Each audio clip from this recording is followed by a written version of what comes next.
To Zoe. From Zoe. Care Bear. From Zoe. Care Bear. From Zoe. Care Bear. And now we continue with the second part of the 7-part series. My little sister disappeared 3 years ago. No one remembers her except me.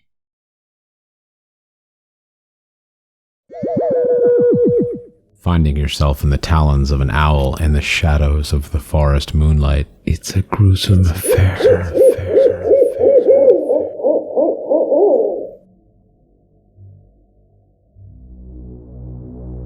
I just stood there in shock, just staring at what the fuck I just found.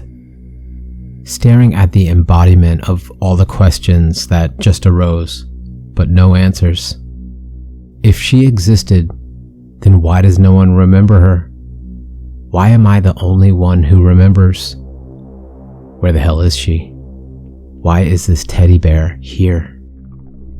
How in the fuck is this happening?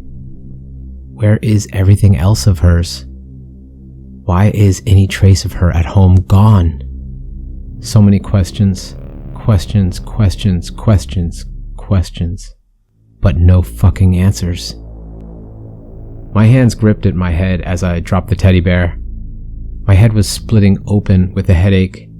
I dropped to my knees and picked up the teddy bear once again. Tears were streaming down my face. Zoe, I'm so sorry. I'm so sorry I didn't look for you. I'm so sorry. I buried my face into the teddy bear's somehow still soft, plushy fur, thinking of how many times I saw her carrying this thing around without a care in the world. I cried even harder. I stayed there for hours until I couldn't cry anymore. Not knowing how much time I spent kneeling in that same spot, I went home in the pitch black night, clutching my sister's precious teddy bear. I was now overcome with rage. I swung the door to my house open and went immediately to the cutlery drawer. I took out the largest kitchen knife that I saw and I went up to my parents' bedroom. Wake up. I said wake up. I screamed at my parents and they sat up, groggy from sleep. What are you screaming for? We just went to sleep. I yanked my dad hard out of bed and put the knife to his throat. My mom was now understanding what was going on and was horrified. Kieran, please calm down. No, get the fuck out of bed. You're gonna drive me to the hospital right now. Some of you may not agree with what I did, but I had no idea who I could trust at that time, and I needed to get to the bottom of what was going on, and quick. I had no real ideas of hurting any one of my parents. I just did what I had to do. They quickly complied to my orders, and we were driving to the hospital. I hadn't told them what we were going there for yet. Kieran, I thought you were getting better, my mom said to me, trying not to cry. I handed her the teddy bear that I found. Care to explain that? What is this? Is this supposed to mean anything at all? Is this why you threatened your dad with a fucking knife? What are you trying to prove? She looked at me through the mirror like I was insane. Just as I thought, they actually had no fucking clue about anything. I would have expected to see at least a flash of guilt, or worry in their eyes once they saw this. But they treated me exactly like they have been for these past 3 years. Like I was a total nutcase. Truth is, I probably was. We arrived at the hospital. I told them that they were going to get my mom examined to possibly figure out how many babies she has delivered based on the strain on her body. They were still too scared of me to do anything that went against what I asked of them, and we all walked inside. When we made it to the desk, my mom made the odd request. The nurse looked rightly confused at this request. I mean, what kind of maniac would want to check how many babies she has delivered? But the nurse complied nonetheless. I let out a sigh of relief when I knew there was some way to check this physically. Take a seat over there for now, please. We'll be right with you, she said. After about 15 minutes, which felt like way longer than that, my mom was called in. My dad took this chance alone to speak up about me. You're a fucking disappointment, you know that, Kieran? He whispered harshly to me. Threatening your own father with a goddamn knife to fulfill these batshit crazy delusions of yours? When did you get so insane? I stared blankly at the wall in front of me. I did not want to say anything to him. Not ever. I deserved those words he said regardless. I stood up and walked to the reception desk to ask the nurse something. My dad could care less where I went, so luckily I didn't have to explain anything to him. "Excuse me," I whispered to the nurse. "What can I help you with, sir?" She asked politely. "I need you to search a birth record for me, please. I need a Zoe Callister, Callister, I said. "Zoe Callister," she said to herself as she typed Zoe's name into the computer. "I am very sorry, sir, but no record comes up under the name Zoe Callister." Shit, I muttered under my breath and walked away. This was the hospital she was born in, so why wasn't there any birth record on their systems? Was the hospital staff somehow brainwashed too into erasing every part of Zoe from their memories? And not only that, but from the entire system? And if that was true, who or what brainwashed them? How did I avoid the brainwashing? What the hell did they want with my little sister? Too many questions that no one could answer.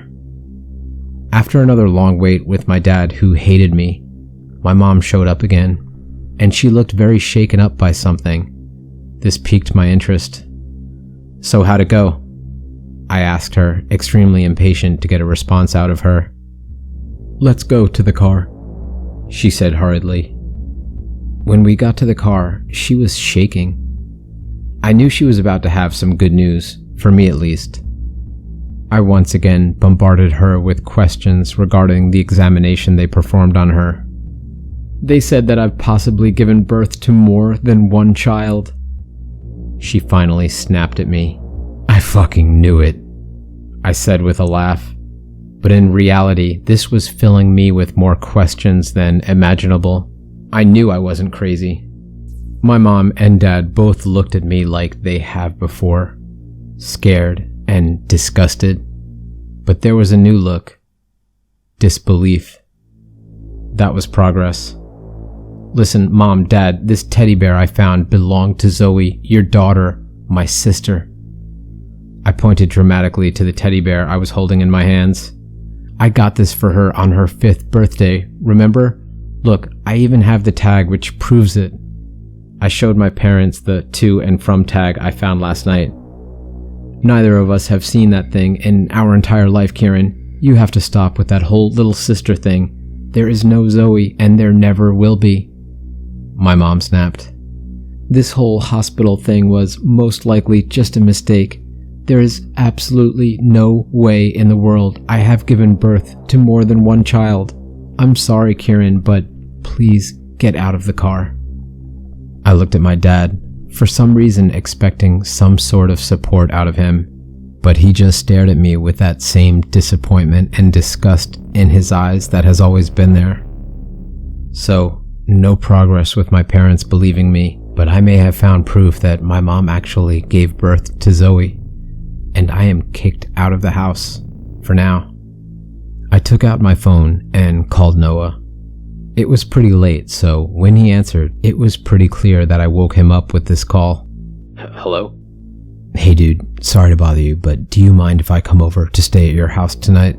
Got in a little spat with my parents." Understatement of the century right there. Yeah, sure man, I don't mind. See you in a bit," he said groggily. "Appreciate it." I hung up and made my way to Noah's house. The whole walk to Noah's, my mind was racing with even more questions and possible things I could do to solve this mess. I decided on that walk, right there and then, that I was done with alcohol and drugs, and promised myself that I would stop at nothing to find my Zoe. When I got to Noah's house, I almost immediately crashed on the couch into a very restless sleep. I was dreaming. I was in my house, but it was the better version of my house. I saw Zoe. in her actual room, the same way she had looked when she disappeared, with the same blue eyes as me, the long dirty blonde hair, and her extremely carefree smile. In a split second, our house burnt to ashes around us, and me and Zoe were left in the forest. But I recognized this part of the forest. It was the same place where I had found her lost teddy bear. Zoe was still standing there in front of me, but her smile faded into a frown. "Why did Mommy and Daddy forget me?" she asked with a broken voice. This wasn't good. I immediately started to tear up. "Sweetheart, I don't know, but I promise I'm going to find you, okay? I promise that you're going to be okay. Everything is going to be alright. I just need you to stay strong until I figure all of this out, okay?" I said to her desperately. Zoe started turning around and started running away from me. It was in a playful manner. She would run and then look back at me with a teasing smile on her face, daring me to chase her. I went after her and she was laughing the entire time. Even if it was a dream, hearing that laugh made me so happy. After a few minutes of me chasing her, I realized that she was coming up to a house in the middle of the forest. Why it was there, I have no idea. I was too caught up feeling nostalgic, and I automatically said, "Hey Zoe, be careful. You don't ever want to run up to a stranger's house like that." Of course, this was a dream, and she ignored my warning and walked up the steps towards the house. She looked back and stuck her tongue out at me. "Zoe," I yelled, serious this time. She opened the door to a pitch-black hallway and went inside. I went after her, but before I could get into the house, the door slammed in my face. I frantically tried at the door, but it wouldn't budge. "Zoe, get out of there now!" I yelled, slamming hard on the door. I heard a scream coming from inside. I woke up with such a start I fell off the couch I fell asleep on. "Whoa there, are you okay, bud?" Noah asked, half laughing. He was sitting on the chair across from the couch. "Get off your ass," I said to him. "We are going to the forest." We are going to the forest. Going to the forest.